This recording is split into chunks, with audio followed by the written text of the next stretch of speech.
CM Shivraj Singh Chauhan ने प्रदेशवासियों को दी गुरु पूर्णिमा की बधाई। निकाय चुनाव के लिए जनता से की अपील। कहा, लोकतंत्र में मतदान करना हमारा परम कर्तव्य।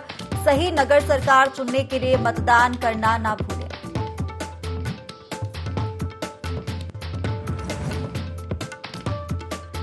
एमपी में अंतिम चरण के निकाय के लिए मतदान। नगर निगम कटनी, रतलाम, देवास, रीवा, मुरैना में हो रहा मतदान। 38 जिलों में 40 नगर पालिका, 169 नगर परिषद में हो रही वोटिंग। सुरक्षा के पुख्ता इंतजाम।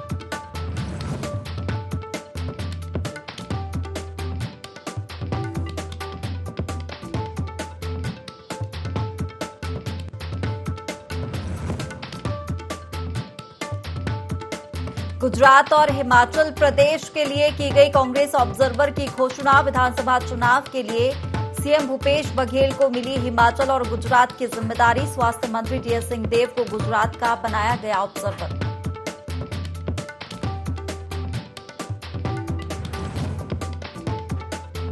छत्तीसगढ़ में लाखों कर्मचारियों ने दी हड़ताल की चेतावनी। सरकारी काम पर पड़ सकता है बुरा असर। 25 जुलाई से काम बंद करने का किया ऐलान।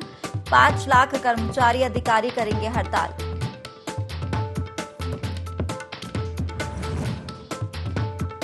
छत्तीसगढ़ में बढ़ने लगा कोरोना का संक्रमण। बीते 24 घंटे में 385 नए मरीजों की पुष्टि, 1 की मौत। प्रदेश में एक्टिव केस की संख्या 1900। स्वास्थ्य विभाग अलर्ट।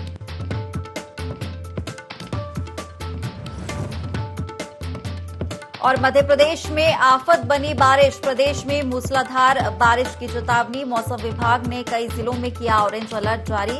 तेज बारिश के साथ बिजली गिरने का भी अलर्ट।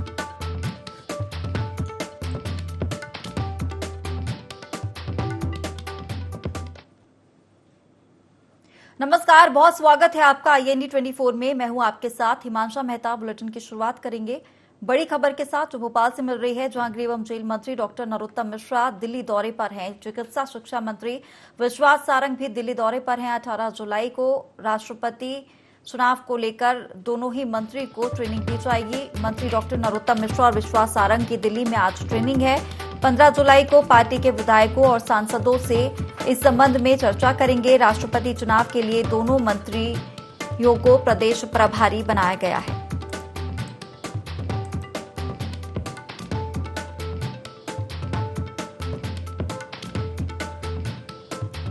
तो राष्ट्रपति चुनाव के लिए दोनों ही मंत्रियों को प्रदेश प्रभारी बनाया गया है और इसी को लेकर ट्रेनिंग के लिए पहुंचे हैं गृह एवं जेल मंत्री डॉक्टर नरोत्तम मिश्रा और चिकित्सा शिक्षा मंत्री विश्वास सारंग।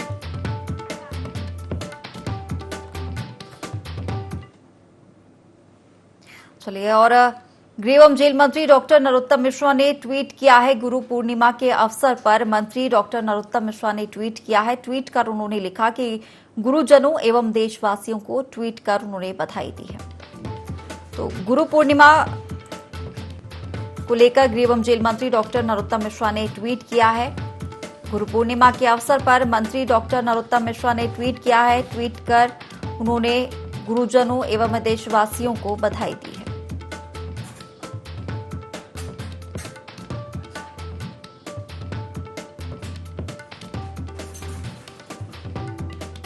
तो गुरु पूर्णिमा के अवसर पर मंत्री डॉक्टर नरोत्तम मिश्रा ने ट्वीट किया है। गुरुजनों एवं देशवासियों को ट्वीट कर बधाई दी है।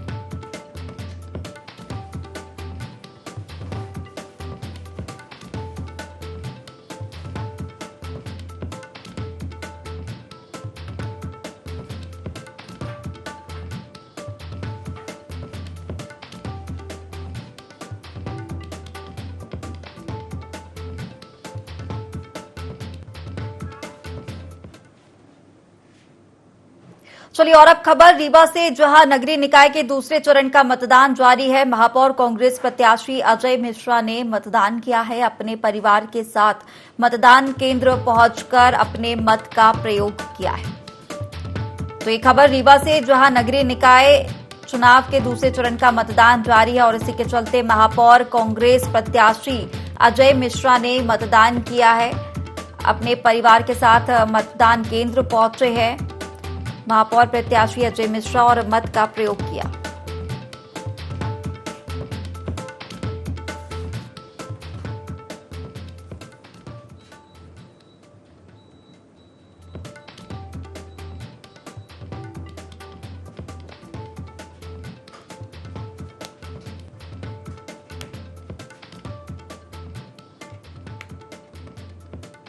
कांग्रेस प्रत्याशी अजय मिश्रा बाबा जी हमारे साथ हैं। आपने भी मतदान डाला है, तो क्या कहेंगे? बाबा महामृत्युंजय भगवान का आशीर्वाद है और उनका आशीर्वाद पूरे शहर में बना रहे, अमन चैन की रहे, शांतिपूर्ण मतदाता लोग मतदान करेंगे। और ऐसा प्रतीत हो रहा है कि लोगों के अंदर बहुत अधिक रुझान है मतदान को लेकर। इस बार जनता अपने सेवक के लिए मतदान कर रही है। इस बार जो मतदान हो रहा है वो शहर सरकार के लिए हो रहा है, उसके विकास के लिए हो रहा है, सड़क नाली पानी के लिए हो रहा है, पार्क के लिए हो रहा है, युवाओं के रोजगार के लिए हो रहा है। इस बार जो मतदान कर रहे हैं छोटे ठेला व्यापारी, बड़े व्यापारी, सारे लोग खुल के मतदान कर रहे हैं और अपने सेवक के लिए कर रहे हैं। पहली बार ऐसा लग रहा कि लोकतंत्र में ईमानदारी से लोगों ने एक सेवक के लिए मतदान किया। मुकाबला आप किसके बीच पा रहे हैं अपने आप? कोई मुकाबला ही नहीं है इस बार, कोई मुकाबला नहीं है। इस बार जनता मुकाबले में है, अपने सेवक के लिए लोग मतदान कर रहे हैं, उनका आशीर्वाद हमें प्राप्त है। बिल्कुल, ये थे महापौर के प्रत्याशी अजय मिश्रा बाबा। हम आपकी श्रीमती जी से बात करेंगे। आपने भी मतदान डाला है, तो क्या कहेंगे?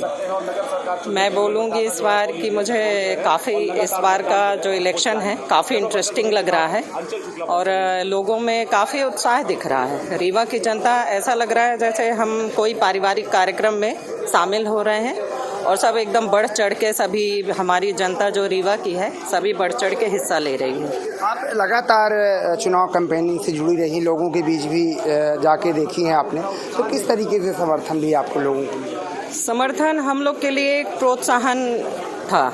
हम लोग एक दिन निकले और हमको मतलब कहीं पे नेगेटिव हमको मिला ही नहीं मैसेज, इसलिए हमारा दिन पे दिन प्रोत्साहन बढ़ता गया और हम लोग ज़्यादा टाइम लोगों के साथ मिलते जुलते रहे और हमारा आधा समय मतलब बीता, 15-20 दिन हम लोग का लगभग काफ़ी टाइम बीता लोगों के बीच में रह के, लोगों के बारे में जानने को। मतलब पूरा रीवा परिवर्तन के मूड में है। रुझान मैं अभी तो पॉजिटिव ही बोलूँगी, लास्ट में मुझे नहीं पता कि क्या होगा, बट अभी जितना है तो एकदम टोटल पॉजिटिव है। बिल्कुल, अपने चुनाव प्रचार से पूर्ण रूप से संतुष्ट हैं। जिस तरीके से जो कांग्रेस के प्रत्याशी अजय मिश्रा बाबा हैं, उन्होंने भी साफ तौर पे कहा है कि जो यहाँ की जो समस्याएं हैं, मूलभूत समस्याएं, उनको ध्यान में रख के जो मतदाता है वो कहीं न कहीं वोट कर रहा है। कैमरा पर्सन संतोष श्रीवास्तव के साथ सुशील चतुर्वेदी, IND 24।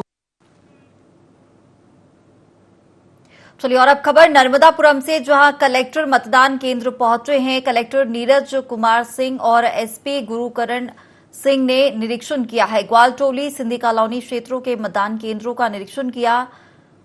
तो कलेक्टर पहुंचे हैं नर्मदापुरम से, आपको खबर बता रहे हैं। कलेक्टर और SP मतदान केंद्र पहुंचे हैं, यहाँ मतदान केंद्रों का निरीक्षण करने पहुंचे हैं कलेक्टर और SP। कलेक्टर नीरज कुमार सिंह और SP गुरुकरण ने मतदान केंद्रों का निरीक्षण किया है। ग्वालटोली, सिंधी कॉलोनी क्षेत्रों के मतदान केंद्रों का निरीक्षण यहां पर किया गया। सुरक्षा व्यवस्था के इंतजामों को लेकर यहां पर निरीक्षण किया गया है।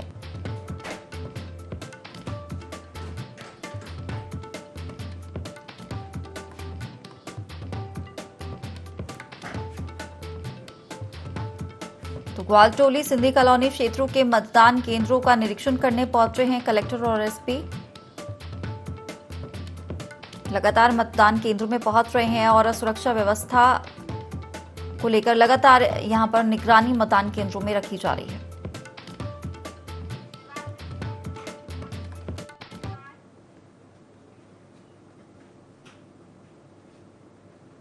चलिए और अब खबर शिवपुरी से, जहां पोहरी नगर परिषद में दूसरे चरण का मतदान जारी है। बीजेपी और निर्दलीय प्रत्याशी के बीच विवाद हुआ। वार्ड क्रमांक 10 के प्रत्याशियों में विवाद हुआ है। दोनों ही प्रत्याशी एक दूसरे पर आरोप लगा रहे हैं। SDOP, SDM और तहसीलदार इस दौरान मौके पर मौजूद हैं। तो बीजेपी और निर्दलीय प्रत्याशी के बीच विवाद हुआ है। लगातार दोनों ही प्रत्याशी एक दूसरे पर आरोप लगा रहे हैं और इस दौरान SDOP, SDM और तहसीलदार भी मौके पर मौजूद है। आपको बता दें कि वार्ड क्रमांक 10 में ये विवाद हुआ है।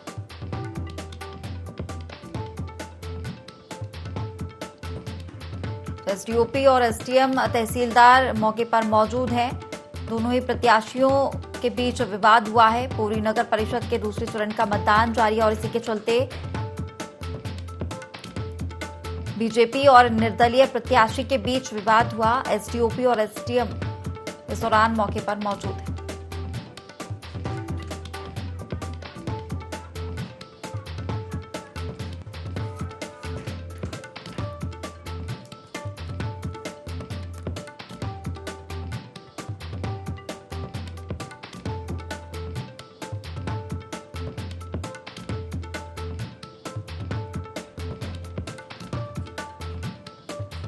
तो ये खबर शिवपुरी से, जहां पूरी नगर परिषद में चुनाव हो रहा है। बीजेपी और निर्दलीय प्रत्याशी के बीच विवाद हुआ है।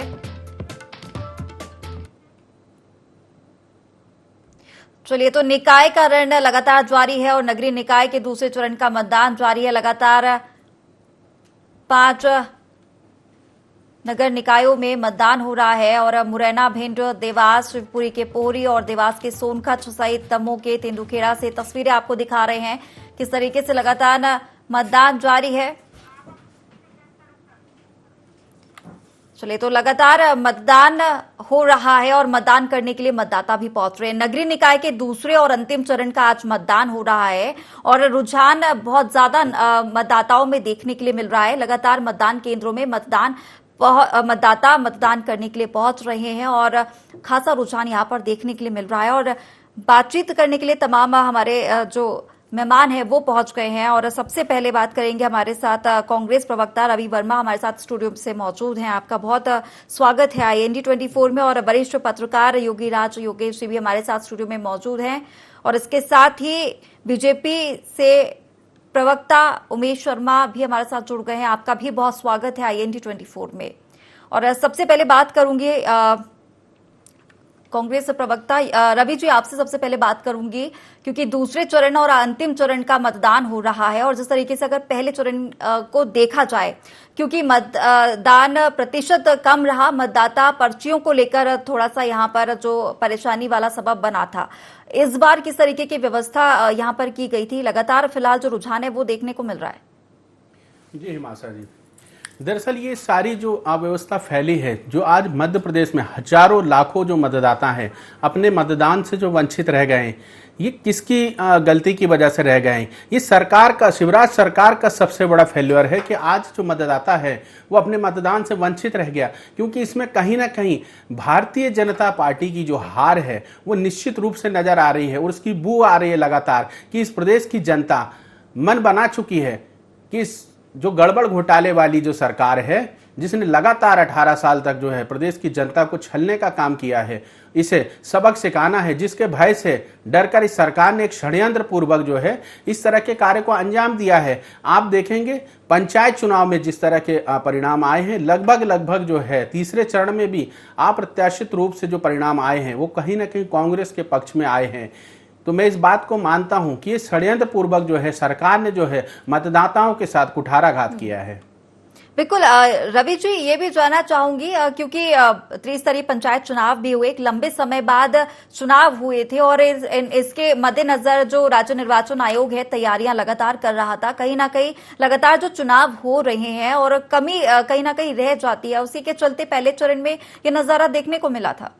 जी माचा जी, दरअसल क्या है, ये जो व्यवस्था थी ये सरकार के ही अधीन थी, लेकिन भारतीय जनता पार्टी के नेता प्रवक्ता लगातार जो है इनके तमाम तरह के आयोजन हुए, मेरा बूथ, त्रिबूथ और त्रिदेव, तमाम तरह की जो ये जब फेल हुए, इस बात को प्रमाणित करते हैं कि भाजपा की सरकार केवल इवेंट के नाम पर जो है जनता का ध्यान इधर उधर भटका रही थी और आज जो पूरा ठीक रहा है निर्वाचन पर फोड़ रही है। लेकिन ये जो निर्वाचन में जो अधिकारी होते हैं, जो SDM होते हैं, कलेक्टर होते हैं, ये सरकार के ही अधीन होती है। तो क्या सरकार की कोई जिम्मेदारी नहीं बनती थी कि सरकार कहीं ना कहीं इन्हें इनसे संवाद करती, व्यवस्थाओं का जायजा लेती? लेकिन सरकार जो है चैन की नींद कम्बल ओढ़े सो रही थी। सरकार ने जो है जो इच्छा थी, उसकी जो मंशा थी, उस मंशा की ओर ही कदम बढ़ाए, जिसके परिणाम स्वरूप आज जो है मतदाता अपने मत से वंचित रह गया। नहीं रवि, लेकिन बीजेपी ने भी ये सवाल उठाए थे, जो कार्यकर्ता थे वो पहुंचे थे, जिस तरीके से जो मतदान नहीं कर पाए थे प्रत्याशी मतदाता जो हैं, उसको लेकर बीजेपी ने ही सवाल सबसे पहले उठाया था। जी उठाए हैं ना। मैंने आपकी इस बात चर्चा में कहा है कि जब भारतीय जनता पार्टी की कलाई खुली है, जब भारतीय जनता पार्टी की पोल खुली है, उसके भय से, उसके डर से जाकर जो है ये शगुफा, ये आडंबर, ये इस तरह की चर्चा को जन्म दिया गया है। किस तरीके से देखते हैं, अगर बात की जाए बीजेपी की, तो अपने प्रत्याशियों के समर्थन में लगातार बड़े चेहरे और अलग अलग जगह जो जिम्मेदारियां हैं वो दी गई थी बड़े नेताओं को। मुख्यमंत्री शिवराज सिंह चौहान खुद समर्थन में प्रत्याशियों के जा रहे थे और जनता से वोट की अपील कर रहे थे। और अगर बात की जाए कांग्रेस से, तो पूर्व सीएम कमलनाथ जो है वो ही नजर आ रहे थे अपने प्रत्याशियों के समर्थन में। बाकी जो अन्य चेहरे हैं, कांग्रेस की तरफ से ज्यादा चेहरे नजर नहीं आए। नहीं, ये कहना कि कांग्रेस के चेहरे नजर नहीं आए, ये पूर्णतः असत्य होगा। ये बेईमानी होगी इस चर्चा में इस तरह के शब्द, क्योंकि आप देखेंगे प्रदेश अध्यक्ष होने के नाते माननीय कमलनाथ जी, तो सीधी में अजय सिंह राहुल भैया, तो दिग्विजय सिंह राठौड़ जी, और छिंदवाड़ा में आप देखेंगे, सॉरी माफी चाहूंगा, आप खंडवा में देखेंगे तो अरुण यादव जी। लगातार कांग्रेस के प्रत्येक नेता, प्रत्येक कार्यकर्ता कंधे से कंधा मिलाकर जो है कार्यकर्ता के साथ इस निकाय चुनाव में पूरी निष्ठा के साथ, पूरी शिद्दत के साथ जनता के बीच जो हमारा एक रोड मैप है, जो हमारा प्लान है, जो हमने कार्य किए थे, उन सबको लेकर गए हैं। ये कहना गलत होगा। क्या है कि एक नागपुर से जो संस्था चलती है, वहां पे केवल वन मैन शो होता है कि सिर्फ शिवराज जी, इसके अलावा अन्य नहीं दिखते हैं। आज कैलाश विजयवर्गीय कहां है इस भारी चुनाव में? कहीं नजर नहीं आए वे इंदौर के अलावा। वे अपने आप को सीएम इन वेटिंग मानते हैं। नरोत्तम मिश्रा जी कहां है इस सूर्यपुर चुनाव में? कहीं नहीं आए, क्योंकि शिवराज गुट, नाराज गुट, महाराज गुट, इसमें ही जो है भाजपा उलझ कर रह गई है। नहीं, बिल्कुल। गृह मंत्री भी पहुंचे थे अपने प्रत्याशी के समर्थन करने के लिए, रोड शो भी किया था। चलिए रुक करेंगे, उमेश शर्मा जी हमारे साथ जुड़ गए हैं। उमेश जी, क्योंकि अंतिम चरण है निकाय चुनाव का और लगातार मतदाताओं में रुझान भी देखने के लिए मिल रहा है। अगर बात की जाए पहले चरण की, कुछ कमियां रह गई थी, मतदाता मतदान नहीं कर पाए थे, लेकिन उन कमियों को इस बार पूरा किया गया है और इस बार इस तरीके की समस्याएं जो है वो अभी तक सामने नहीं आई हैं। रुझान जो है मतदाताओं में लगातार देखने के लिए मिल रहा है। एक तो मैं आपके इस लोकप्रिय चैनल के माध्यम से पूरे मध्य प्रदेश के निवासियों को गुरु पूर्णिमा की बहुत सारी अंतर्मन से शुभकामनाएं देता हूं। और मुझे लग रहा है कि अंतिम चरण बहुत उत्तम चरण है। जिस प्रकार का मतदान प्रतिशत निरंतर अभी तक आंकड़े सामने आ रहे हैं, मुझे लग रहा है कि लोगों में अभूतपूर्व उत्साह है और मतदाता अपने मत का उपयोग करने के लिए लंबी लंबी लाइनों में लगा है। आपके भी चैनल पे मैं सुबह से देख रहा था, बहुत सारी लंबी कतारों के दृश्य आपने भी दिखाए हैं। तो मुझे लग रहा है कि लोकतंत्र के लिए एक मीठी बयार आज बह रही है और मध्य प्रदेश के इस अंतिम और उत्तम चरण में जहां जहां भी चुनाव हो रहा है, वहां का निश्चित रूप से मतदान प्रतिशत बढ़ेगा। एक तो हिमांशा जी, ये मेरा निवेदन है। दूसरा, मैं बहुत ही विनयशीलता के साथ कांग्रेस के प्रवक्ता साथी को सुन रहा था। उन्होंने बहुत सारे हमारे गुट गिना दिए। मुझे लग रहा है कि इस लोकतंत्र की बेला में गिरे हुए मतदान प्रतिशत की चिंता वो कर रहे थे, वो स्वाभाविक है, करना भी चाहिए। पर क्या अपनी पार्टी के प्रदेश अध्यक्ष के बारे में कुछ टीका टिप्पणी करेंगे कि कांग्रेस पार्टी के राष्ट्रीय राजनीतिक पार्टी के प्रदेश अध्यक्ष ने अपने मतदान का उपयोग नहीं करा? और जब उनसे मीडिया ने पूछा कि आपने वोट नहीं डाला है, तो उनके पुत्र कहते हैं कि वोट तो जनता डालती है। एक राष्ट्रीय राजनीतिक पार्टी के मध्य प्रदेश के प्रदेश के अध्यक्ष, मध्य प्रदेश के पूर्व मुख्यमंत्री इस तरह का लोकतांत्रिक पाप करेंगे और स्वयं मतदान नहीं करेंगे, खुद वोट डालने नहीं गए? मुझे लग रहा है कि तो लोकतंत्र के लिए बहुत दुर्भाग्यपूर्ण है और कांग्रेस पार्टी को इसके बारे में आत्मावलोकन करना चाहिए। कांग्रेस पार्टी को तो इस बात का कोई नैतिक अधिकार नहीं बनता है कि वो गिरे हुए मतदान प्रतिशत पर उंगली उठाए, जिनका स्वयं पार्टी का प्रदेश अध्यक्ष मतदान नहीं करता है, जिनके पुत्र कहते हैं कि जनता वोट करती है, जिनके प्रदेश अध्यक्ष कहते हैं कि ये लोकल चुनाव में हमारा इंटरेस्ट नहीं है। तो मुझे लग रहा है, और हमारे तो सारे नेता कैंपेनिंग में गए थे। बिल्कुल, प्रतिक्रिया ले लेते हैं उमेश जी, रवि जी से प्रतिक्रिया ले लेते हैं, क्या कुछ कहना है उनका, क्योंकि एक बड़ा मुद्दा उठा था जिस वक्त मतदान नहीं करने की बात उठी थी। जो सांसद है नकुल नाथ, उनका भी बयान सामने आया था। जी मानसा जी, रमेश जी की मैंने बात को सुना। वे कमलनाथ जी पे तो तमाम आरोप लगा रहे हैं, लेकिन इससे पूर्व भी में ऐसे तमाम उदाहरण हैं कि हजारों लाखों मतदाताओं को प्रेरित करने वाला व्यक्ति कई बार अपने मतदान से वंचित रह जाता है। ऐसी परिस्थितियां कई बार हुई इस देश में, प्रदेश में, लेकिन केवल इसी बात को लेकर षड्यंत्र पूर्वक ही इस मुद्दे को लगातार उठाया जा रहा है। इतनी ही लोकतंत्र की इन्हें चिंता है, लोकतंत्र की दुहाई दे रहे हैं, तो वे जवाब देना आईएनडी पर कि क्या कारण रहा, इन मतदाताओं को वंचित क्यों रखा गया, सरकार कहां सो रही थी, क्यों इन मतदाताओं के साथ कुठाराघात हुआ?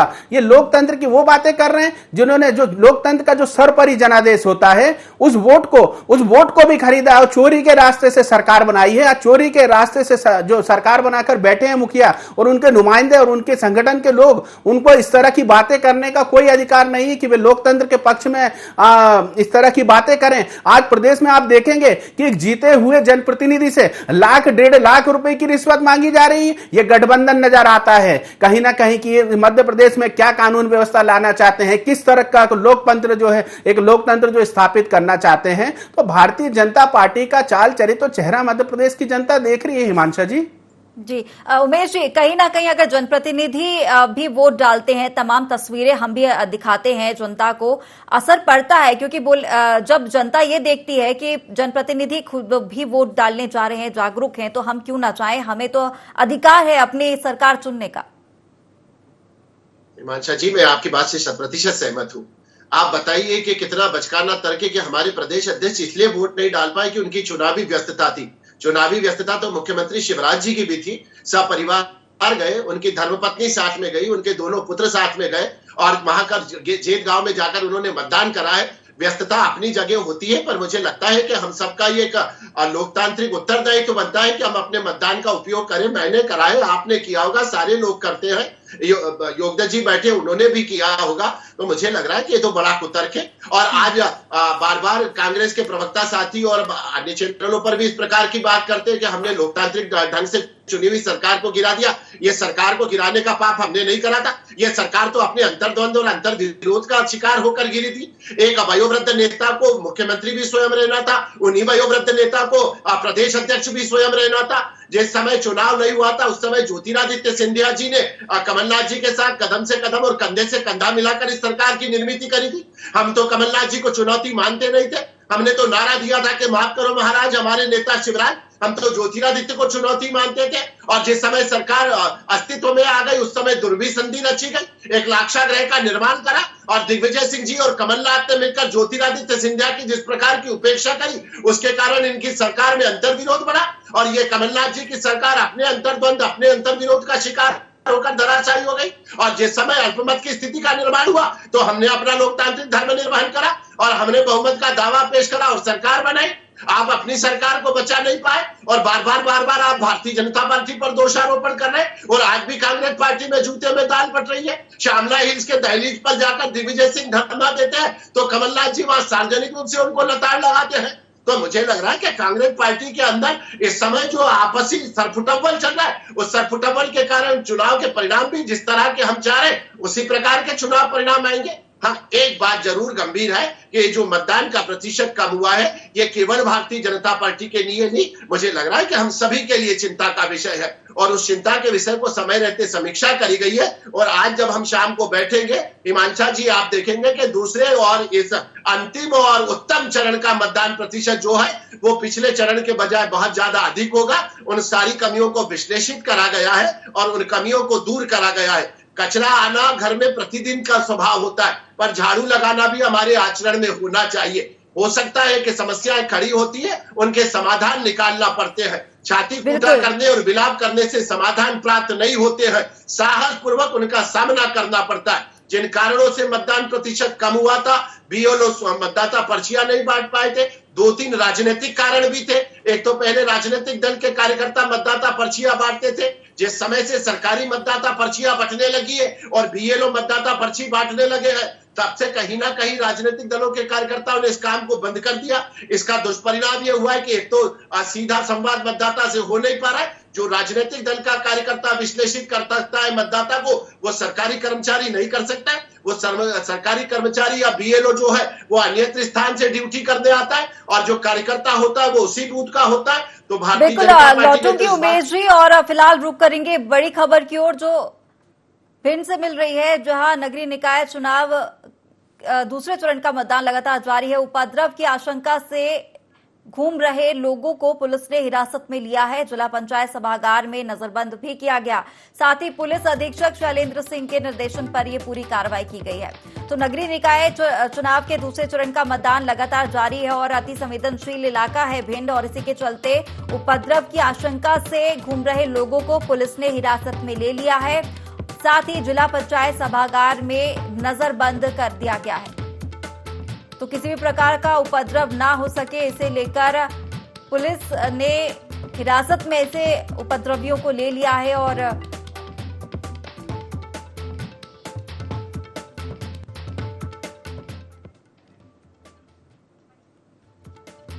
चलिए, तो दूसरे चरण का मतदान लगातार जारी है और 2 नगर पंचायतों में मतदान हो रहा है। निवाड़ी से खबर आपको बता रहे हैं, सुबह 9 बजे से तक पृथ्वीपुर में 20.57% और जिरोन में 17.39% अब तक मतदान हो गया है।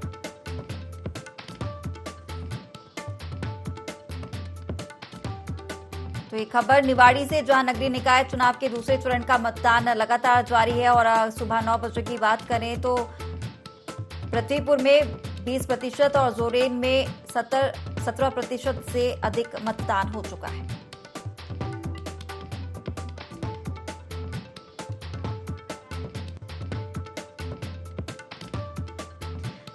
चलिए, तो शिवपुरी से खबर, जहां पोरी और बैराड नगर परिषद में मतदान हो रहा है। दूसरे चरण का मतदान लगातार जारी है। 9 बजे तक पोरी में 27% मतदान हुआ, वहीं बैराड में 26% तक का मतदान अभी तक हो चुका है।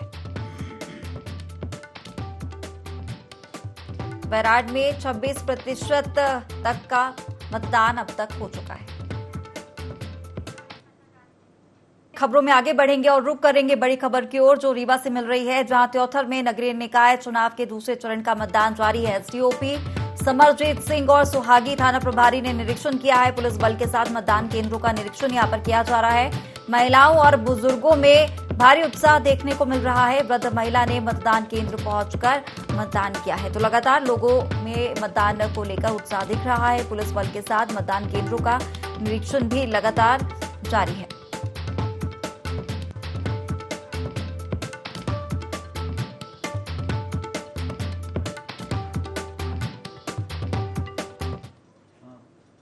चलिए, तो चर्चा में वापस लौटेंगे। लगातार आरोप और प्रत्यारोप का सिलसिला जारी है और एक दूसरे पर पार्टियां लगातार आरोप लगाती हुई आ रही हैं। रुक करेंगे योगी राज जी, जिस तरीके से आरोप प्रत्यारोप लगातार लगते हुए आ रहे हैं और बयान को लेकर भी लगातार लगते आ रहे हैं। आपने चर्चा सुनी होगी जिस तरीके से पूर्व मुख्यमंत्री कमलनाथ के बयान को लेकर जो चर्चा हुई है, छिड़ी है, जो बहस छिड़ी थी मतदान नहीं करने को लेकर, और राजनीतिक तूल भी पकड़ा था, बयानबाजी भी हुई थी। कितना फर्क पड़ता है अगर कोई जनप्रतिनिधि है और वही मतदान नहीं करता है, और इसे देखकर जनता किस तरीके से जो रुख है वो उस तरफ अपना करती है? देखिए हिमांशु जी, एक सबसे अच्छी बात तो चूंकि अभी अपन देख रहे थे कि 26 और 30% मतदान 9 बजे तक हो चुका है, तो शुरुआत में इसी से करूँगा कि एक अच्छी खबर है। और ये उतना मतदान है जितना भोपाल में पूरे दिन में नहीं हुआ था, उसका आधा मतदान 9 बजे तक हो चुका है। तो कहने का अर्थ है कि मतदान प्रतिशत बढ़ा है और राजनीतिक दलों की मेहनत, मुझे लगता है काम में बहुत ही नज़र आ रही है। और शाम तक हम उम्मीद करेंगे कि अच्छा खासा वोट ऑफ परसेंटेज हमें देखने को मिले।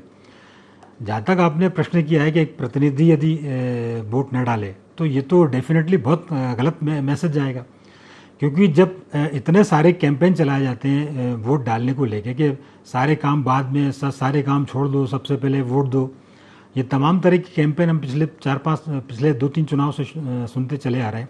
और ऐसे में एक बड़ी पार्टी का मुखिया यदि वोट डालने न जाए, तो ये मतलब इससे निराशाजनक बात पार्टी के लिए भी कुछ नहीं होगी, लोकतंत्र के लिए भी कुछ नहीं होगी। मैंने ये भी देखा, आपने भी देखा होगा कि जबलपुर में एक महिला प्रत्याशी 3000 किलोमीटर दूर विदेश से चल के वोट डालने जबलपुर आई। तो जब मतदान वोट डालने को लेकर इतना अवेयरनेस लोगों में है, तो आप में क्यों नहीं होना चाहिए? आप में तो इसलिए होना चाहिए कि आप बहुत बड़ी पार्टी के लीडर हैं। एक बात हुई।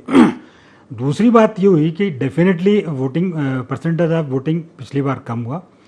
उसके लिए भाजपा कांग्रेस भाजपा पर भी दोष दे सकती है। एक कारण मैं भी इसमें इंक्लूड कर दूं, जो शायद दोनों लोग नहीं कह पाए, और वो ये था कि इस चुनाव में, नगरीय निकाय की पंचायतों के चुनाव में 3000 सेंट्रल के कर्मचारी सडनली विड्रॉ कर लिए गए हाई कोर्ट के ऑर्डर के चलते। तो एक तो वो एम्प्लॉयों की कमी आई, फिर डेली बेसिस पे जो लोग थे वो विड्रॉ कर लिए गए। उसका नतीजा ये हुआ कि जो बीएलओ जिसके पास केवल पर्ची बांटने का काम था, उनकी अचानक ड्यूटी चुनाव के लिए भी लगा दी गई। एक आदमी 3-3 ड्यूटी निभा रहा था। पर्ची बीएलओ को 5 दिन पहले मिली। तो ये कई तरह की नेग्लिजेंस हैं जो कि बढ़ती गई और लोगों तक मतदाता पर्ची नहीं पहुंच पाए। ये दीगर बात है कि आप बीएलओ पर जिम्मेदारी दे सकते हैं, 2-4-10 बीएलए को सस्पेंड भी आप कर देंगे। ये सबसे पहले और नैतिक दायित्व बनता है पार्टी का और पार्टी के कार्यकर्ताओं का, क्योंकि अल्टीमेटली आफ्टर ऑल इसमें नुकसान किसका हो रहा है? बीएलओ को तो आप सजा दे के छूट जाओगे, लेकिन कार्यकर्ता यदि जनता तक नहीं पहुंचा, लोगों तक नहीं पहुंचा, तो इसमें पार्टी का नुकसान होगा।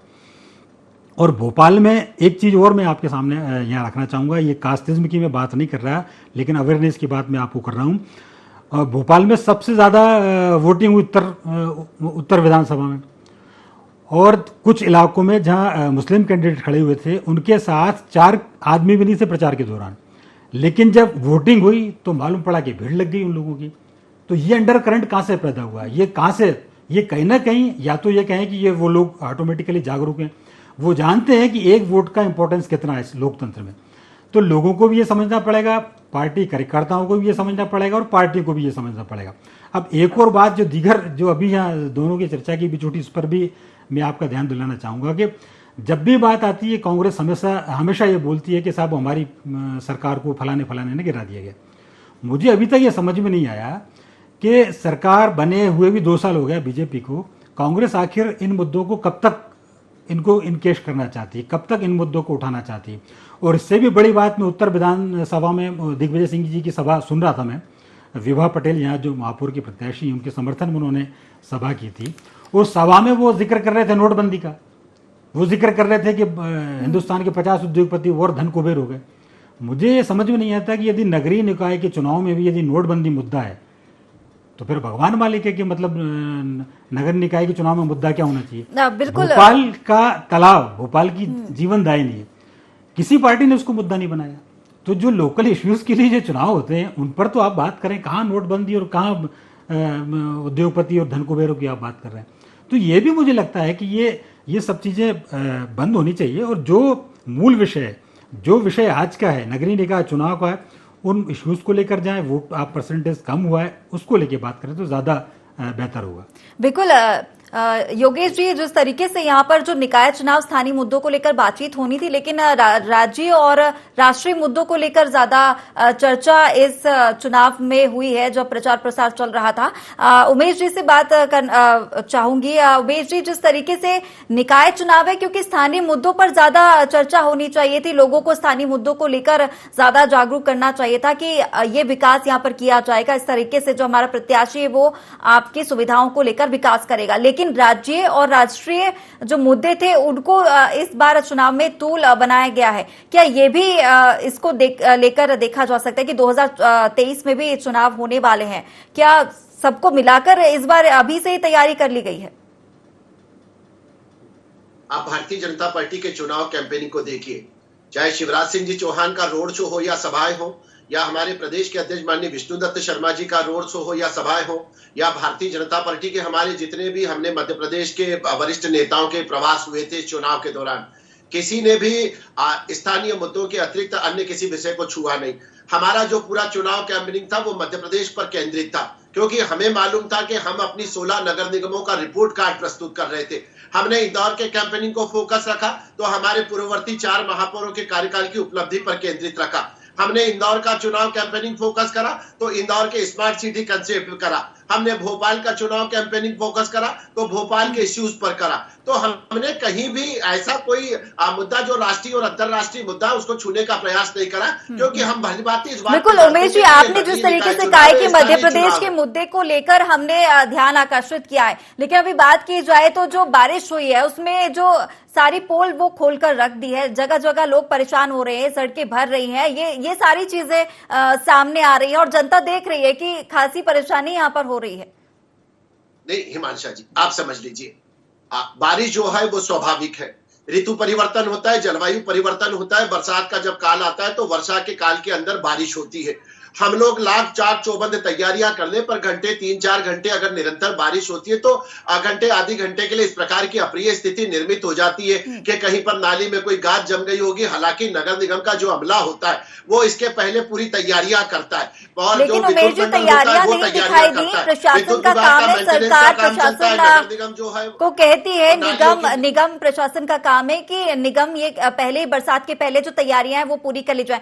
एन मौके पर बारिश के बाद ही जो व्यवस्थाएं हैं वो की जाती हैं। अगर बिजली व्यवस्था की बात की जाए तो भीषण गर्मी में बड़ी कटौतियां की जाती है, घंटों की कटौतियां की जाती है, यहां भी जनता परेशान होती है। जो मुद्दे हैं वो सड़क है, बिजली है, पानी है और इस तरीके से जो परेशानी है। चलिए रवि जी से इस पर मैं बात करना चाहूंगी, क्यों इस तरीके से हमेशा देखा जाता है कि अगर बारिश होती है तभी निगम प्रशासन जागता है और निकासी का कार्य किया जाता है और बिजली व्यवस्था जो है वो भीषण गर्मियों में कटौती करके सही की जाती है? जी हिमांशा जी, मैं सुन रहा था उमेश जी की बातों को, तमाम तरह की बातें वो लेकर गए चुनाव में, मैं उनकी बातों को सुन रहा था। देखा है कि प्रदेश के मुखिया का आचरण, उनकी जो भाषा है वो किस तरह की रही। इस प्रदेश के लोकप्रिय जो अभूतपूर्व मुख्यमंत्री रहे, उनके लिए किस तरह के शब्दों का प्रयोग किया गया। खैर गोडसे के लोग हैं तो गोडसे की भाषा ही बोलेंगे, हम गांधी के लोग हैं, गांधी की सोच के साथ चलते हैं और इस देश के संविधान और लोकतंत्र की रक्षा के लिए हमेशा सदैव खड़े रहते हैं। हम इस तरह की भाषा को लेकर जनता के बीच में कभी नहीं जाएंगे। होना यह चाहिए था कि इस प्रदेश के मुख्यमंत्री को अपनी 18 साल की जो है उपलब्धियां थी वो लेकर जाते, लेकिन भाषा का, लोकतंत्र का छीनहरण लगातार इस प्रदेश के मुखिया ने किया है। बीडी शर्मा जी की जो एक कुंठा थी, लगातार आप देखेंगे उनकी सभाओं में किस तरह की खींच नजर आई है। लगातार इन्होंने स्तर गिराने का किया, स्तर का जो है गिराने का किया है। आप देखेंगे अपने विकास के जो दावे थे, भोपाल की जो महापौर थी उन्होंने अपने वक्तव्य में कहा है कि नगर निगम, भोपाल नगर निगम जो है भ्रष्टाचार का अड्डा है। तो वे ये निशाना किस पे साधना चाहती हैं, आलोक शर्मा जी पे या कृष्णा गौर जी पे? क्योंकि इस 18 वर्ष में इन्हीं का शासन काल रहा है और इन्होंने भ्रष्टाचार का अड्डा बनाया है। तो ये इसी तरह की बातें जो है आज निकल कर सामने आई हैं। जिस तरह से योगी राज जी ने नोटबंदी का जिक्र किया, माननीय दिग्विजय सिंह जी ने किया, बिल्कुल हम इस बात को उठाएंगे और अंतिम उस दिन तक उठाएंगे जनता के साथ जब तक इस बात का न्याय नहीं हो जाता है। क्योंकि इस नोटबंदी से हजारों लाखों लोगों को सामना करना पड़ रहा है, उनके अनहित हुए हैं, उनके साथ एक जो है षड्यंत्र हुआ है, उनका नुकसान हुआ, इस बात को लगातार उठाएंगे। जिस तरह की जीएसटी लेकर आए, छोटे मंझोले जो व्यापारी थे उनके साथ जो है बड़ा ही दुर्व्यवहार हुआ है, तो इस बात को लगातार उठाएंगे। और हमने अपने विजन पे भी चर्चा करी थी, शायद उस चर्चा को ये चर्चा में शामिल नहीं करेंगे कि हम भोपाल की जनता को किस तरह का विकास देना चाहते हैं। और भारतीय जनता पार्टी के विकास को देखा है कि पहली बार इसमें आज जो है सड़कें गड्ढे में तब्दील हो गई हैं। सिंधिया जी के बंगले का हाल देख लीजिए, नाले का पानी घुस रहा है। तो ये जो ड्रेनेज की व्यवस्था थी ये भी नहीं 18 वर्ष में दे पाए, पीने का पानी जो था वो भी नहीं दे पाए। दूर अंचलों की बात तो छोड़िए, उस पर चर्चा करूंगा, लेकिन राजधानी भोपाल की ये हाल है 18 वर्ष की शिवराज जी की सरकार में कि 5-5 दिन नल नहीं आते हैं। ये किस तरह से विकास की बात करते हैं? शर्म आनी चाहिए ना विकास के नाम पे। क्योंकि विकास जो शब्द जो इनने गोद लिया था ना वो कहीं गुम गया है। उमेश जी, आपको विकास नाम पे तो चर्चा करनी ही नहीं चाहिए। माननीय कमलनाथ जी की जो 15 माह की सरकार में थी उसमें जो हमने कार्य किए थे उसी की परिणति है कि आज पंचायत चुनाव के आप परिणाम देखिए। तीसरे चरण में भी कांग्रेस के जो संभावित जो लोग थे समर्थित, उनके पक्ष में आए हैं और जनता ने क्योंकि जानती है कि हमने सस्ती बिजली के लिए कमलनाथ जी को चुना था, एक जो है 51,000 रुपए की राशि जो है बालिकाओं को मिलती थी उसके लिए चुना था, किसानों ने 27 लाख की जो कर्ज माफी थी उसके लिए चुना था, जो चोरी की सरकार ने जो है षड्यंत्र पूर्वक इन सब कार्य को बंद किया है। तो जनता ने जो है उन्हीं सब मुद्दों को ध्यान रखते हुए पंचायत चुनाव में जो हमें जो जनादेश दिया है उसी को ध्यान में रखते हुए आज जो नगरीय निकाय की जो बेला चल रही है इसमें भी वोट की छूट भारतीय जनता पार्टी के साथ होगी। बिल्कुल। चलिए योगेश जी से बात करना चाहूंगी। योगेश जी, क्योंकि जनता जो चाहती है वो सड़क, पानी और बिजली, ये 3 सुविधाएं जनता चाहती है बेहतर हो। और हाल तो बारिश में देखा जा सकता है क्योंकि बारिश भी होती है और बिजली भी कई जगह पर चली जाती है। सड़कों पर गड्ढे जो है पानी लबालब भरा हुआ रहता है, दिखता नहीं है, कई परेशानियां यहाँ पर होती है, ड्रेनेज की व्यवस्थाएं नहीं की जाती है। जनता जो है इन्हीं सब मुद्दों को ध्यान में रखते हुए मतदान करती है और महंगाई भी एक बड़ा मुद्दा है जिसको देखते हुए इस बार कहीं ना कहीं नगरीय चुनाव में जनता जो है अपना मतदान करेगी। नहीं, बिल्कुल लोगों के दिलो दिमाग में ये इश्यूज छाए रहते हैं और लोग चाहते हैं कि हमारा प्रतिनिधि कैसा हो, जो हमारे काम कर सके, जो हमारे काम आ सके। एक बात का जिक्र जरूर मैं यहाँ करना चाहूँगा। रवि वर्मा जी ने चूंकि नोटबंदी का जिक्र किया है और चूंकि मैं सभा में था इसलिए मैंने उसका जिक्र किया। उस नोटबंदी का नगरीय निकाय चुनाव से क्या संबंध? उस नोटबंदी एक सेकंड देश की जनता के साथ अनिहित हुए, बिल्कुल संबंध है योगी जी। हाँ, मैं कह रहा हूँ कि नोटबंदी कब हुई थी? उसके बाद 2019 का चुनाव हो गया। मोदी जी को तमाम गालियां दी। 2014 में मोदी को खून का हत्यारा और जाने क्या क्या सौदागर बताए गए, तब वो जीत के आए।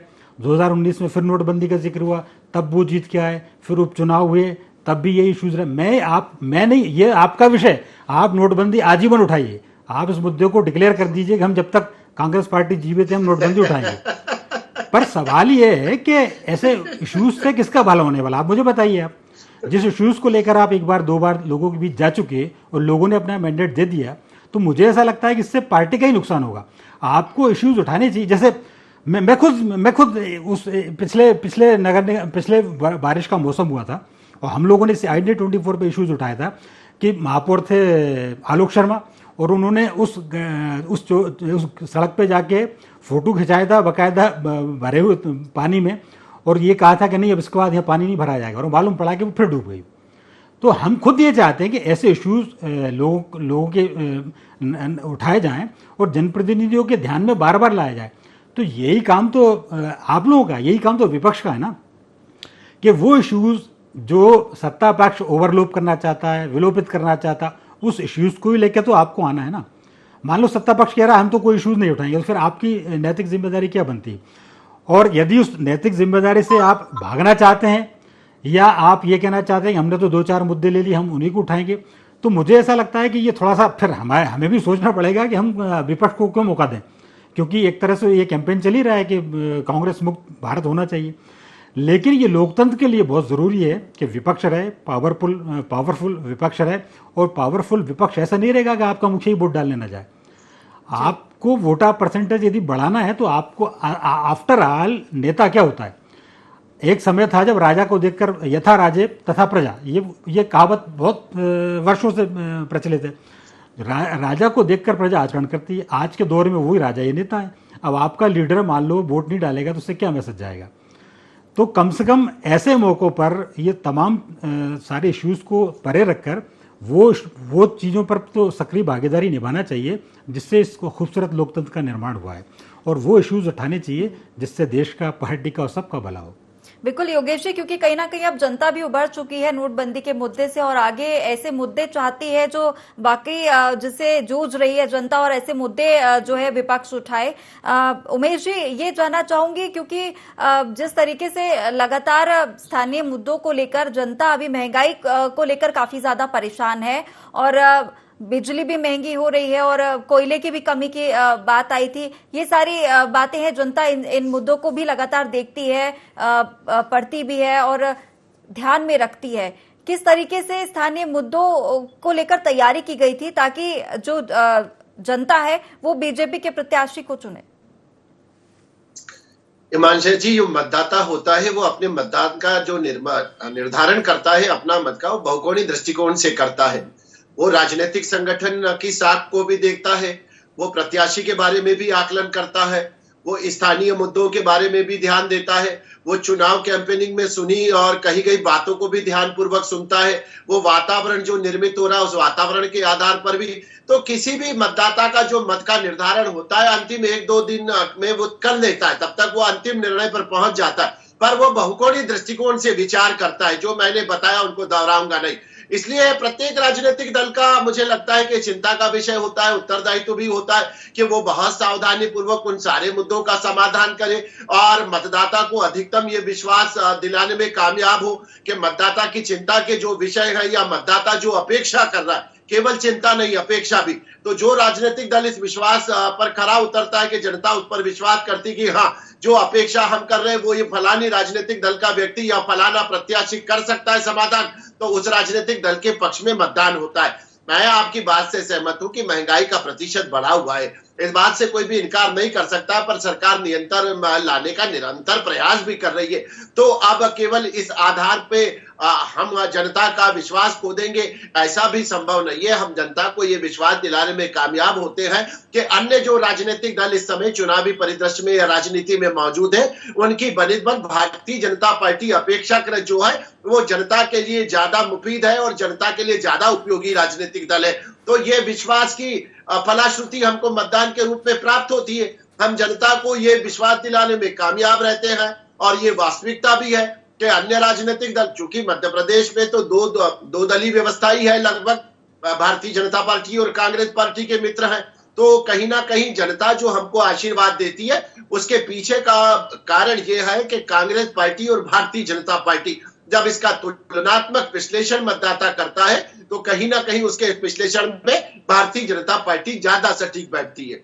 बिल्कुल रवि जी, ये जनता बहुत अच्छे से जानती है, बीजेपी बहुत अच्छे से जानती है कि मुद्दा चाहे महंगाई का हो या कोई भी सड़क का हो, पानी का हो, बिजली का हो, लेकिन जब चुनाव हो और उससे पहले भी जनता के बीच जाना जरूरी है, जनता से बात करना जरूरी है, उन्हें अपनी बातें सुनाना जरूरी है। कांग्रेस इस चीज को बेहतर तरीके से नहीं समझती है, जनता के बीच में उतना नहीं जाती है जितना जनता से रूबरू पार्टी को होना चाहिए। हिमांशा जी, ऐसा बिल्कुल भी नहीं है, ये पूर्ण रूप से असत्य बात है। कांग्रेस पार्टी के जो नेता है, कार्यकर्ता हैं, लगातार जो सुरसा की तरह जो मुंह फाड़े जो महंगाई खड़ी है, उस महंगाई की बात को लेकर लगातार भारतीय जनता पार्टी को घेर रही है कि अब की बार बहुत हुआ भ्रष्टाचार, बहुत हुई महंगाई की मार, तमाम तरह के जो नारे और जुमले लेकर आए थे, वो जुमले ही कहूंगा, आज वो जुमले साबित हुए हैं। क्या कारण है कि आज भारतीय जनता पार्टी के नेता महंगाई पर चर्चा नहीं करते हैं? आज मध्य प्रदेश की माताएं और बहनें पूछ रही हैं, क्या मेरी इतनी बड़ी भूल, कमल का फूल, मेरी इतनी बड़ी भूल कि जो सिलेंडर में 450 रुपए का खरीदती थी, आज वो 1000 रुपए का क्यों खरीद रही हूं? क्योंकि मोदी जी के और शिवराज जी के महलों की जो दीवारें हैं वो इतनी ऊंची हो चुकी हैं कि उन्हें आज इन माताओं का दर्द सुनाई नहीं देता है, उनको जो है गृहिणियों की आवाज सुनाई नहीं देती है। तो ये जो है एक जो हिटलर शाही सरकार है कि वोट लो और जनता के जो बीच में जब ये जाते हैं तो बड़ी लुभावन योजनाएं लेके जाते हैं, लच्छेदार भाषण लेकर जाते हैं, धूल झोंकते हैं, उसके बाद जनता की ओर पलट कर नहीं देखते हैं। तो हिमांशा जी, ये पंचायत चुनाव इसी बात को इंगित करते हैं कि जनता ने जो जनादेश दिया है ना, इस भारतीय जनता पार्टी को सबक सिखाने के लिए जो है ये जनादेश दिया है। वो निकाय चुनाव में भी आप देखेंगे कि 16 के 16 नगर निगम से इस भारतीय जनता पार्टी का जो है सुपड़ा साफ होगा। बिल्कुल योगेश जी, आपसे जानना चाहूंगी आपकी क्या राय है इस पर कि बीजेपी ये भली भांति जानती है कि जनता के बीच में हमेशा जाना जरूरी है, चाहे कैसा भी मुद्दा हो, महंगाई का हो या कोई अन्य मुद्दा हो, लेकिन कांग्रेस पार्टी इतना ज्यादा जो है जनता के बीच में दिखाई नहीं देती। वो भी दिखाई देना जरूरी है, जनता को भी ये दिखाई देना चाहिए कि जो प्रत्याशी है या जो पार्टी है वो हमारे लिए चिंतित है कहीं ना कहीं।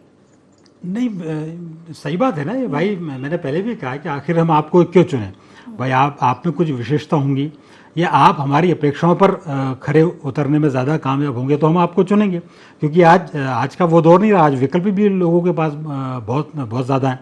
और पंचायत चुनाव में तो होता क्या है कि चूँकि बहुत इजी चुनाव में बहुत छोटे चुनाव, लेकिन बहुत सबसे ज़्यादा टफ चुनाव यदि किसी को माना जाए तो पंचायत चुनाव को माना जाता है। एक तो क्या रहता है कि प्रत्याशियों के लिए भी मुसीबत की घड़ी रहती है और सबसे बड़ा संकट मतदाताओं के लिए रहता है, क्योंकि अक्सर देखने में यह आता है, जैसे मालूम पड़ा कि 4-5 कैंडिडेट खड़े हुए हैं, अब वो सारे कैंडिडेट मतदाताओं के खास होते हैं, तो उनको भी चुनने में मतलब बड़ा एक जद्दोजहद की स्थिति बनती है कि आखिर हम किसे चुनें। और मुझे इस बार ये भी नज़र आ रहा है कि कई जगह ये दोनों पार्टियों को इतर ये जो निर्दलीय तरह के जो लोग खड़े हुए हैं, कॉलेजों के जब चुनाव हुआ करते थे तो अघोषित कई पैनल चुनाव लड़ा करती थी, वैसे इन चुनावों में देखने को आ रहा है कि कई अघोषित निर्दलीय पैनलों के रूप में लड़ रहे हैं। और सबसे बड़ी बात है कि जनता का प्रतिसाद भी उन्हें मिल रहा है, क्योंकि उनको पता है कि हम इनको भी देख चुके और इनको भी देख चुके और ये हमारे घर का लड़का है, चूंकि चारों पांचों को जानते हैं और ये भी जानते हैं कि नहीं ये बेटर काम करता है, इसके साथ फलानी पार्टी ने अन्याय किया, तो बहुत बड़ी तादाद में इनके साथ भी लोग खड़े होकर दिखाई दे रहे हैं। तो अब ये प्रत्याशी ये बिल्कुल ना भूल करें कि हमें किसी पार्टी ने टिकट दे दिया है तो हमारी जीत की गारंटी सुनिश्चित हो गई। प्रत्याशियों को उतनी ही कड़ी मेहनत करनी पड़ेगी, उतने ही जनता की अपेक्षाओं पर खरा उतरना पड़ेगा, क्योंकि ये प्रतिस्पर्धा का दौर है और ये जो वचन आपने कहे उसको निभाने का दौर है। और जो पार्टी इसमें कामयाब हो जाती उसको जनता सर पर बैठा लेती है। बिल्कुल, और कहीं ना कहीं जनता के बीच में जनता ये भी देखती है कि हम कहाँ तक पहुंच सकते हैं, क्या हमारी पहुंच मुख्यमंत्री तक हो सकती है, या हमारा जो विधायक है उन तक हमारी पहुंच हो सकती है, या हम महापौर तक पहुंच सकते हैं कि नहीं, ये भी जनता देखती है। क्योंकि अगर हमारी पहुंच नहीं होगी तो हम अपनी परेशानियों कैसे उन तक पहुंचाएंगे। नहीं, डेफिनेटली अब इसमें तो मुझे मतलब पिछले 15-17 साल हो गए मुख्यमंत्री शिवराज सिंह चौहान को, और मुझे कहने में कोई परहेज नहीं है कि आज भी उनसे बड़ा लीडर मध्य प्रदेश में दोनों पार्टियों के पास नहीं है। मतलब जिनसे जनता ही मान के चलती है कि हम कभी भी इनके पास जा सकते हैं। वहीं आप ये देखो, मैं कांग्रेस पार्टी की बुराई नहीं कर रहा। जब मध्य प्रदेश में मुख्यमंत्री कमलनाथ जी बने थे तो पार्टी कार्यकर्ता तो छोड़ो, इनके विधायकों को मिलने का टाइम नहीं मिल पाता था। तो ये बेसिक अंतर होता है। और शिवराज जी की छवि में कहीं ना कहीं आम जनता अपनी छवि देखती है। हमने तस्वीरें देखी हैं कि वो किसी भी महिला के घर, किसी भी आदिवासी, किसी भी घर खाने पर आलती पालती बना के और खाने बैठ जाते हैं। ये ज़रूरी नहीं कि कमलनाथ जी भी ऐसा करें, लेकिन ये चीज़ें कहीं ना कहीं इफेक्ट डालती हैं, ये लोगों को कहीं ना कहीं जोड़ती हैं। अब जैसे यही एक बहुत बड़ी बात है कि आपका मतलब प्रदेश अध्यक्ष वोट डालने ना जाए, तो कहीं ना कहीं इससे मैसेज गलत जाता है। और जब आप सार्वजनिक जीवन में होते हो, जब आप पब्लिक सेक्टर, जब आप इसमें फोरम में हैं आप, और जब आपके सामने इतना बड़ा लीडर है शिवराज जैसा, जो मतलब हर कहीं घुस जाते हैं, किसी भी फील्ड में आप चले जाओ, मुझे तो ऐसा समझ में नहीं आ किस वर्ग के लिए उन्होंने काम नहीं किया। ये मैं कोई एतरेक में होकर बात नहीं कर रहा, लेकिन ये हमने देखा है। और यही तुलना हम यदि कमलनाथ जी के साथ करते हैं तो हालांकि कमलनाथ जी का नेचर शुरू से ऐसा नहीं है। वो शुरू से ही अपर लेवल की पॉलिटिक्स करने में विश्वास करते हैं और ये नेचर उनका बिल्कुल नहीं रहा। लेकिन ये नेचर ही को ही तो थोड़ा सा तब्दील करना और लोगों से तालमेल बिठाना, ये भी एक बड़ी कार्यकुशलता की बात होती है, जिसमें शिवराज जी मुझे ऐसा लगता है थोड़े आगे नजर आते हैं। बिल्कुल योगेश जी, ये भी लगता है कि अभी कांग्रेस को और मेहनत करने की जरूरत है, और अभी 2023 में भी क्योंकि चुनाव होने हैं और इसको लेकर भी कड़ी मेहनत यहाँ पर करनी है। कांग्रेस को तो कड़ी मेहनत मुझे ऐसा लगता है पिछले 15 साल से कर ही रही है और करनी भी चाहिए। और 2018 में उनको सफलता भी मिली थी, और यदि इसके बावजूद यदि वो कड़ी मेहनत नहीं कर रहे तो नुकसान उन्हीं का होना है। बिल्कुल, सत्ता पक्ष से ज्यादा हमेशा ही विपक्ष को मेहनत करना पड़ती है। बिल्कुल। रवि जी क्या कहेंगे, क्योंकि एक बार फिर से चुनाव आ रहे हैं, 18 में जीत हुई थी, लेकिन उसके बाद हार का मुंह देखना पड़ा था कहीं ना कहीं, और एक बार फिर से मौका मिल रहा है क्योंकि चुनाव आ रहे हैं 23 में। किस तरीके से मेहनत यहाँ पर कांग्रेस अब रणनीति आगे बना रही है? जी मानसा जी, ये सवाल ऐसे समय में किया जा रहा है जब कांग्रेस पार्टी के जो कार्यकर्ताओं द्वारा लगातार जनहित के मुद्दे उठाने को लेकर इस मध्य प्रदेश में 6 माह में 6000 से अधिक मुकदमे दर्ज हुए हैं। तो इस समय ये बातें करना बड़ी ही बेईमानी लगती है कि स्टूडियो में जब इस तरह की चर्चा होती है कि एक जो सबसे पुरानी पार्टी है उसके कार्यकर्ता लगातार जो है जनहित के मुद्दे उठा रहे हैं और 6 माह में 6000 से अधिक प्रकरण दर्ज होते हैं।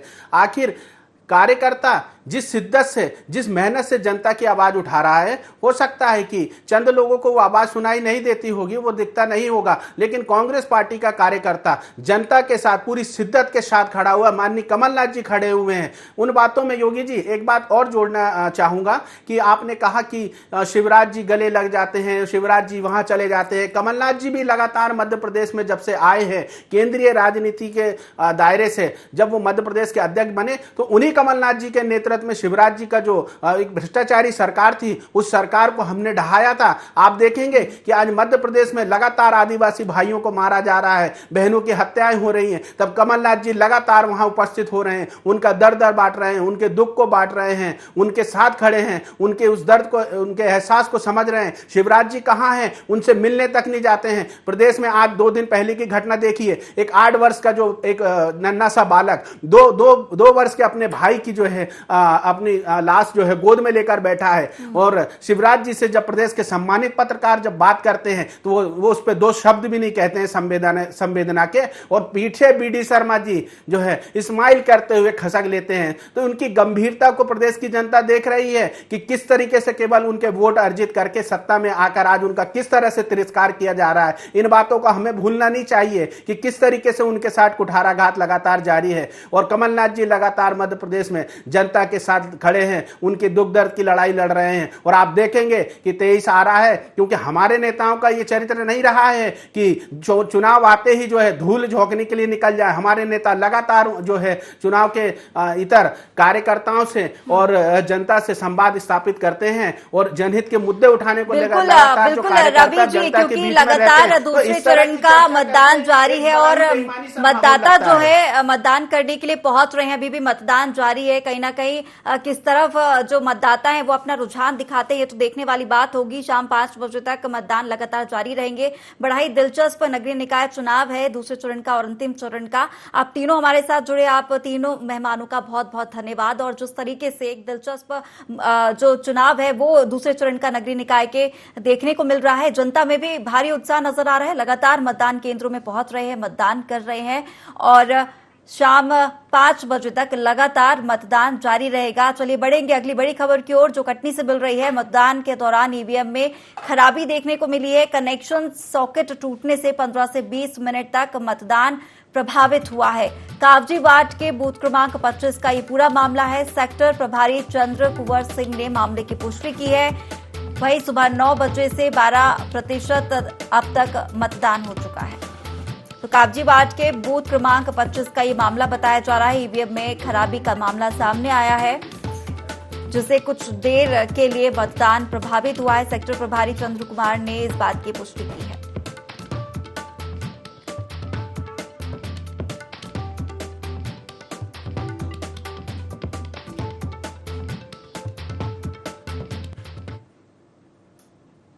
चलिए फिलहाल इस बुलेटिन में इतना ही। आप बने रहिए IND 24 के साथ।